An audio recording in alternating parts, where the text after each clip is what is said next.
Ligpit tayo mga Marikoy ko. Ayan, tambak ang ating labahin. O, nagsisegregate ako ng puti sa dikolor at baka maghalo ang dikolor sa puti. O, diba? Ayan, ligpit-ligpit tayo pag may time. Hindi, marami ng labahin mga Marikoy ko. Ayan, tambaki na. Sobrang dami tambak. Ayun, ayun.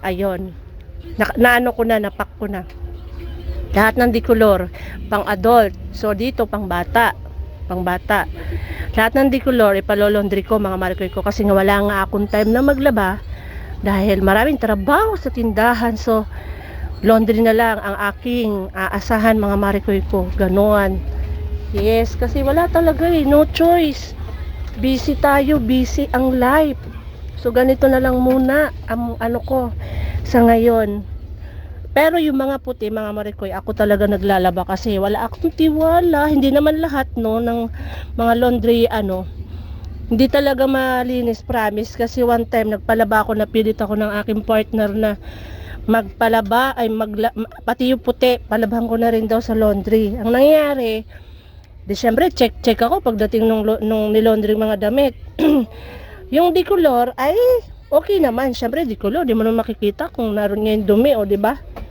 Pero yung puti talaga, promise, nandun lahat ng mga dumi. So walang natanggal, hindi ko alam kung bakit. Ako pa naman yung taong napakahirap ikumbinsihin kung kailangan malinis talaga ang laba, kaya nga naglaba, di ba? Lalo na sa puti. So ayaw ko talagang may makikitang dumi. Kasi yun ang mahirap sa puti eh. Oo, di ba, mga Marikoy ko. So ayan, sinesegregate ko na lahat ng dikolor sa laundry, lahat ang tapon niyan. Then ito yung puti. Hindi naman ganun karami yung mga puti, mga Marikoy ko. So konti lang naman. Pati yung puti ng aking mga anak, yung uniform yan, mga polo. Ako naglalabay niyan.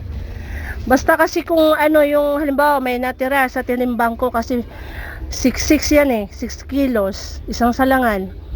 Pagka naka 3 bundle na akong ganyan, 6 kilos isang ganyan, takbo na yan sa laundry. Tapos yung tira, ko na lang lalabahan. Di na ganun karami, konti na lang. Kagaya lang halimbawa, short, konti lang naman, labahan ko na lang yan. Tapos sa mga puti, dito ko na sabay lalabahan, bababad ko.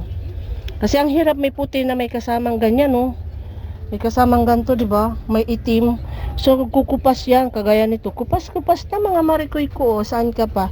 Ganon talaga, wala tayong choice kasi itim at puti magkasama. 'Di ba? Okay lang, pambahay lang naman, hindi naman tayo choosy. Hindi naman tayo nag-opisina. Tayo naman nagtatrabaho lang sa tindahan. So yun yung mga damit pambata, dikolor. Laundry na rin yan, mga Marikoy ko. Pero kung may katulong kami sa tindahan, malamang ako maglalaban yan. Or kaya magpapalaba ako. Ganon din naman sa matutal Palondry na lang, di ba? No hassle, pagdating dito, isusot mo na lang tupi na. Di ba tupi na siya, maayos pa. So yun ang kagandahan sa ikaw ang naglaba, less ka sa pagod. Nagpalondry ka. O di ba? Ganon din sabon, tubig, kung ikaw magpapalaba dito sa bahay. Minsan yung naglalaba, nagsasayang ng sabon, nagsasayang ng tubig.